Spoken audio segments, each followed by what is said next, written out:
Hello students, कैसे हैं आप लोग। Welcome back to the learning of correlation. Last lecture हमने जो सीखा है ना, उसमें सारा कॉन्सेप्ट हम सीख चुके हैं। कॉरिलेशन किसे कहते हैं, क्या होता है, फीचर्स क्या होती हैं, कितने टाइप का होता है, और एग्जैक्टली मेथड्स कौन से हैं, डायरेक्ट मेथड है, इनडायरेक्ट मेथड है। तो उतना कॉन्सेप्चुअल पॉइंट ऑफ व्यू से काफ़ी है। और डायरेक्ट मेथड में अगर हमारे पास इन्फॉर्मेशन गिवन है तो हमने कॉरिलेशन कैसे कंप्यूट किया था, हमने सीखा लास्ट लेक्चर में। आज का जो लेक्चर तुम्हारा है बहुत इम्पोर्टेंट है। कैसे इम्पोर्टेंट है?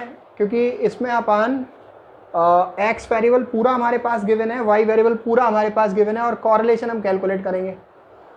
तो जैसा सवाल आपके सामने मौजूद है कि कंप्यूट करिए coefficient of correlation between age and playing habit of the following students. Age and playing habit आपको बताया गया था कि दो वेरिएबल के बीच में हम कॉरिलेशन इस्टेब्लिश करते हैं, लेकिन अगर मैं देखूं यहाँ पर तो age and number of student and number of player, ऐसा लग रहा है तीन तीन वेरिएबल लिखे हुए हैं। तो ये कैसे फाइंड होगा? कई बार ऐसा होगा कि सवाल को देखने पर आपको लगेगा कि इसमें तीन वेरिएबल हैं, लेकिन आपकी कन्फ्यूजन तब दूर होगी जब आप क्वेश्चन में दिए हुए स्टेटमेंट को रीड करोगे और पता करोगे कौन से दो वेरिएबल के बीच कॉरिलेशन इस्टेब्लिश करना है। तो लाइन पढ़ेंगे हम ढंग से। Compute coefficient of correlation between age and playing habit. Age और प्लेइंग हैबिट के बीच में कॉरिलेशन एस्टैब्लिश करना है। तो एज हमारा एक वेरिएबल है जो अलग बिल्कुल साफ दिख रहा है कि 15 साल, 16 साल, 17 साल, 18 साल, 19 साल, 20 साल के लड़के हैं। फिर उसके बाद यहाँ पे लड़कियाँ हैं, ऐसा कोई रिस्ट्रिक्शन नहीं है, मतलब लोग हैं, ये ह्यूमन बींग्स हैं। और दूसरी है प्लेइंग हैबिट, दूसरा वेरिएबल होना चाहिए प्लेइंग हैबिट। तो एक वेरिएबल तो क्लियर है मेरे पास, एज, ये वेरिएबल क्लियर है, ये मेरे पास गिवन है, ये एक्स वेरिएबल हो गया मेरा।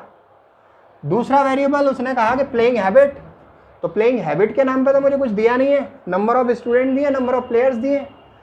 तो मुझे इसमें दिमाग लगा के ये पता करना है कि हैबिट कैसे निकलेगी, प्लेइंग हैबिट कैसे निकलेगी।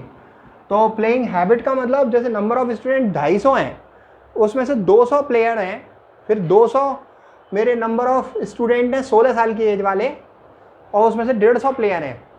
फिर 17 साल की एज वाले 150 स्टूडेंट हैं, जिसमें से 90 प्लेयर हैं। तो एक मेरे को एक एसोसिएटेड और रिलेटेड इन्फॉर्मेशन दी है स्टूडेंट की और नंबर ऑफ प्लेयर्स की एक पर्टिकुलर एज की।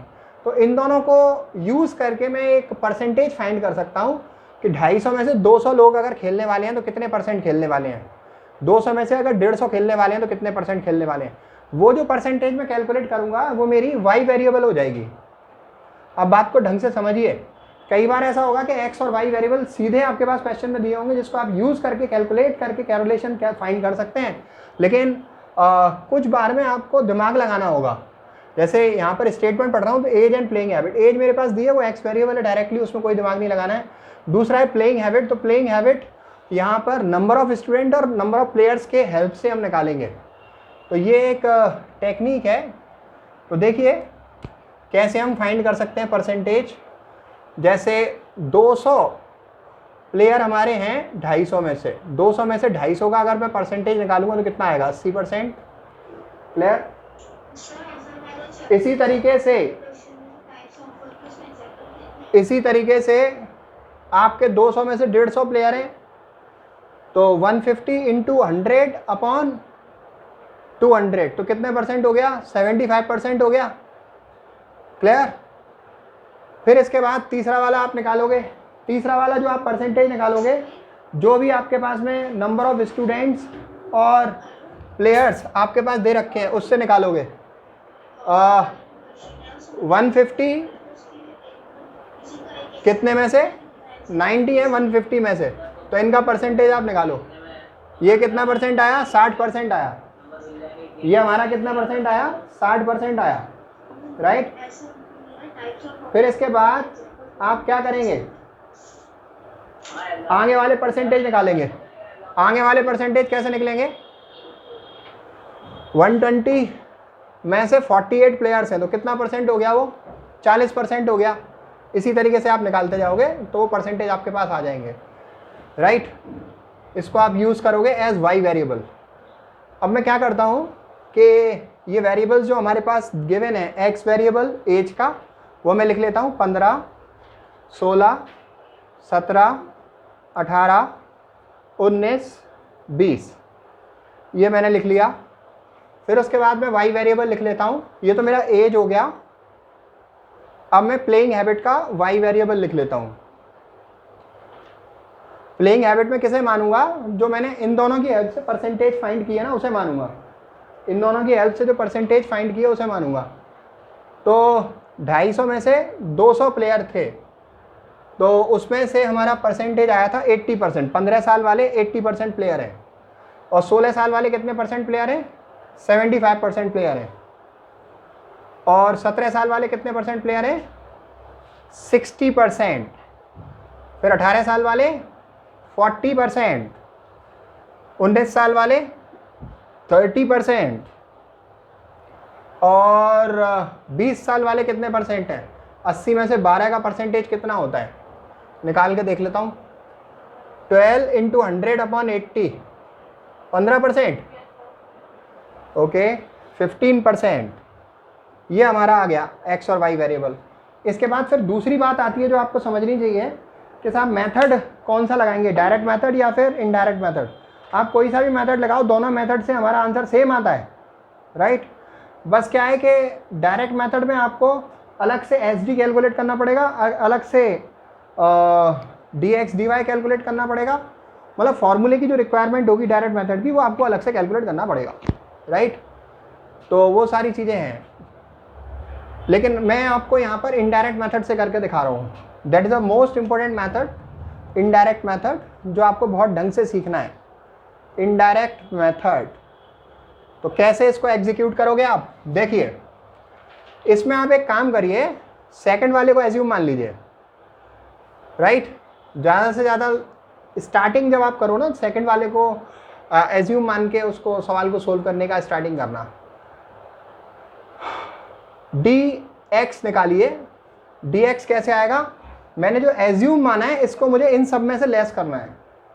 मैंने जो एज्यूम माना है इसको मुझे इन सब में से लेस करना है। तो 16 को मैं 15 में से लेस करूंगा तो -1 आएगा। 16 को 16 में से लेस करूंगा 0 आएगा। 17 में से 16 को लेस करूंगा 1 आएगा। 18 में से 16 को लेस करूंगा मैं तो 2 आएगा। 19 में 16 को लेस करूंगा 3 आएगा। 20 में 16 को लेस करूंगा 4 आएगा। इसके बाद अगला काम मुझे जो करना है वो डेविएशन वाई सीरीज़ का चाहिए मुझे। इसमें भी मुझे क्या करना पड़ेगा, वाई में से ये जो एज्यूम मैंने किया है 75 इसको लेस करना है। तो 80 में से 75 आप लेस करोगे तो कितना आएगा आपका? 5 आएगा प्लस का। ध्यान रखना, जो एज्यूम माना है उसको लेस करना है। 75 माइनस 75 0। 60 में से 75 आप लेस करोगे कितना आएगा? माइनस का 15। 40 में से 75 आप लेस करोगे कितना आएगा? माइनस का 35। 30 में से 75 लेस करोगे माइनस का 45। 15 में से 75 लेस करोगे माइनस का 60। कम में से ज़्यादा आप लेस करते हो तो माइनस का आता है, ध्यान रखना हमेशा। क्लियर? अच्छा, एक बात सुनो, डायरेक्ट मेथड और इनडायरेक्ट मेथड में अंतर यही है, ये इनडायरेक्ट मेथड है तो मैंने दूसरा एज्यूम कर लिया इन गिवन वैल्यूज़ में से ही और उसको इन सब वैल्यूज़ में से घटा दिया तो मेरे डेविएशन आ गए।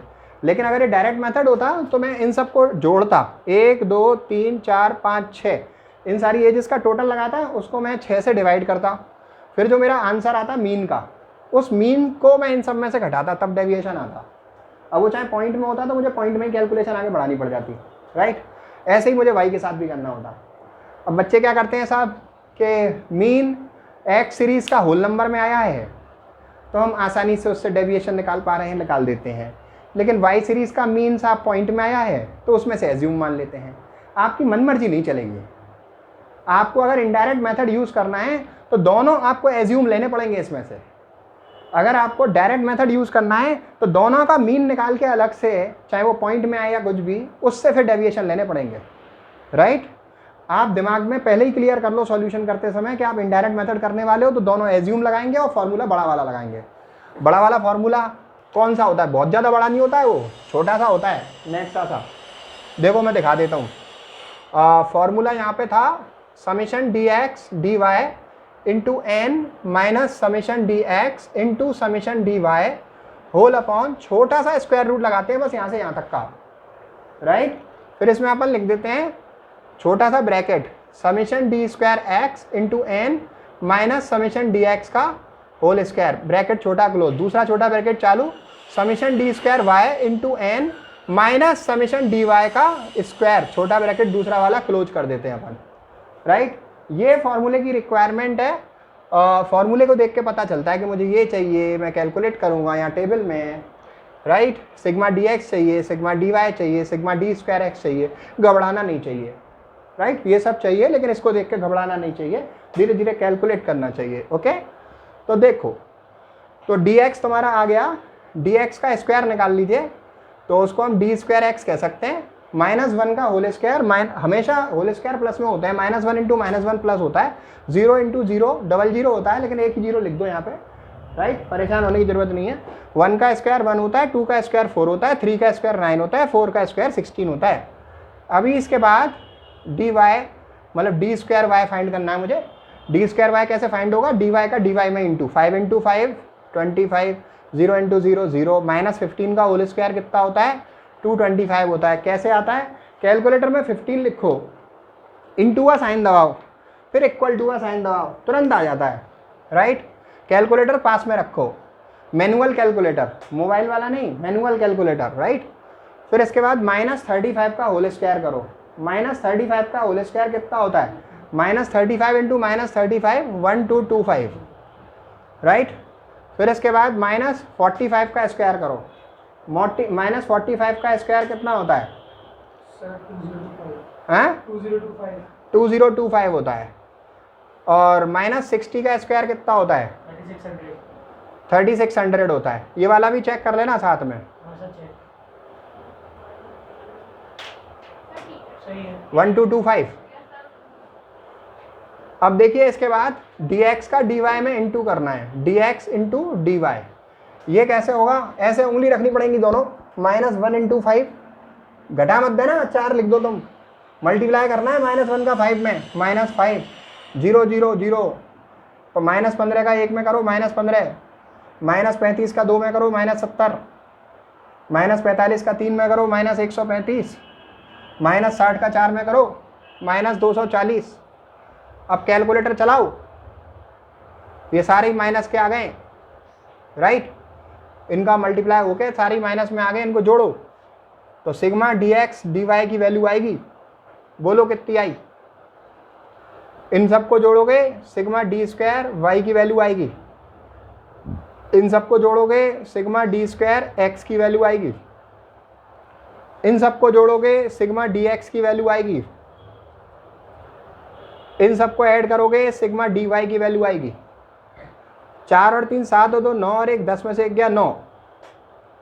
ऐसे ही फिर इसके बाद आप ये करो, सिग्मा डी वाई 60 और 45, 105 और 35, 140 और 15, 155, माइनस के 150। अब इसके बाद में डी स्क्वायर एक्स ले लो, एक बार और चेक कर लेते हैं क्या हो गया, 105, 140, 155, ठीक है। 16 और 9 25 और 4 29 और 1 30 और 1 31। अब इन सबको जोड़ो, कितना आ रहा है ये, डी स्क्वायर वाई 38, रॉन्ग है ये। अब इसके बाद इन्हें जोड़ो, 5 और 5 10, मैनुअल कैलकुलेटर सामने रखा करो, उससे होती है कैलकुलेशन। 15 और 5 20 और 70 90, 90 और 240 330, 330 और 135, 465 माइनस के। इसका टोटल करो कितना आ रहा है, 7100, राइट। अब इसको इन वैल्यूज़ को जो भी आपने कैलकुलेट करी है यहाँ पुट करो, क्लियर। इक्वल के नीचे इक्वल चलता है जो प्रोग्राम, इक्वल के नीचे इक्वल चलता है जो program. Sigma d x d y की वैल्यू कितनी आई, -465 इंटू एन की वैल्यू कितनी आई, एन कितना होता है, एन 1 2 3 4 5 6 वैल्यूज हैं, तो एन की वैल्यू हो गई 6, माइनस सिग्मा डी एक्स कितना निकाला था आपने 9, इंटू सिग्मा डी वाई कितना निकाला था आपने, माइनस का 150, माइनस का 150, स्क्वायर रूट लगा दीजिए, छोटा सा ब्रैकेट लगा दीजिए। सिग्मा डी स्क्वायर एक्स कितना आया है 31, इंटू एन की वैल्यू कितनी आई थी हमारी 6, माइनस सिग्मा डी एक्स कितना निकला था 9, 9 का स्क्वायर कर देना है, छोटा ब्रैकेट, दूसरा छोटा ब्रैकेट चालू, सिग्मा डी स्क्वायर वाई कितना है 7100 इंटू एन कितना है 6 माइनस सिग्मा डी वाई कितना है -150, इसका होल स्क्वायर करना है, छोटा ब्रैकेट क्लोज। अब आगे इसको सोल्व करना है मुझे, तो -465 का 6 में मल्टीप्लाई करिए,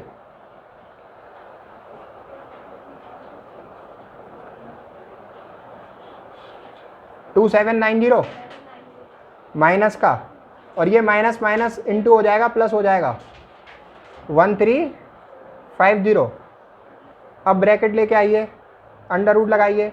ये अंडर रूट जो छत है ना पूरी सामान के ऊपर रहनी चाहिए, यहाँ तक रह गई तो काम खराब हो गया, वो गलत हो जाएगा सही करने के बावजूद, ठीक है। तो 31 का 6 में मल्टीप्लाई करिए 186, 9 का होल स्क्वायर होता है 81। अब 7100 का 6 में मल्टीप्लाई कीजिए,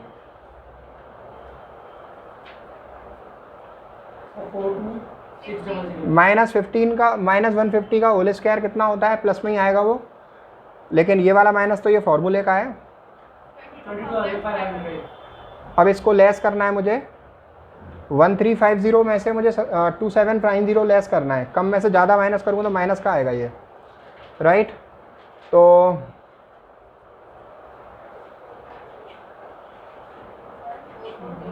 1440 इन माइनस। अभी इसको मैं सोल्व करूँ तो इसमें से ये लेस करेंगे, 6 में से बन गया 5 105, और 22,600 में से 22,500 माइनस करने हैं मुझे, 100 एक रह गया 100। अब इसके बाद देखो, अब दो चीज़ें बताऊंगा। जो ये है इन दोनों का मल्टीप्लाई करके स्क्वायर रूट निकाल लो, फिर जो आए उससे इसको डिवाइड कर दो। एक तो ये तरीका है। दूसरा तरीका ये है, दूसरा तरीका लगाएंगे कब, पहला वाला ही ठीक है, इन दोनों का मल्टीप्लाई करा, जो आया स्क्वायर रूट निकाल लिया, इसमें कोई समस्या नहीं है। लेकिन मल्टीप्लाई करके वैल्यू अगर मेरे कैलकुलेटर में गिवन लिमिट से बाहर निकल गई, एरर आ गया, कभी कभी प्रोडक्ट बड़ा होता है तो जो आंसर है वो उसमें आता नहीं है उसकी रेंज में कैलकुलेटर की स्क्रीन पे, तो उस सिचुएशन में हम क्या करते हैं, फिर अपन दूसरी ट्रिक लगाते हैं। दूसरी ट्रिक ये होती है, इसका अलग अंडर रूट निकालो और लिख दो, इसका अलग अंडर रूट निकालो और लिख दो, राइट। फिर उन दोनों का मल्टीप्लाई करो, फिर जो आए उससे इसको डिवाइड करो। क्लियर। तो आपको ये करना पड़ेगा, इन दोनों का मल्टीप्लाई करके अंडर रूट निकालो,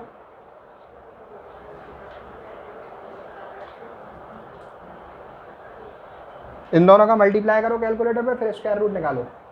कितना आया, मल्टीप्लाई कर लिया, इसका स्क्वायर रूट निकाल लो।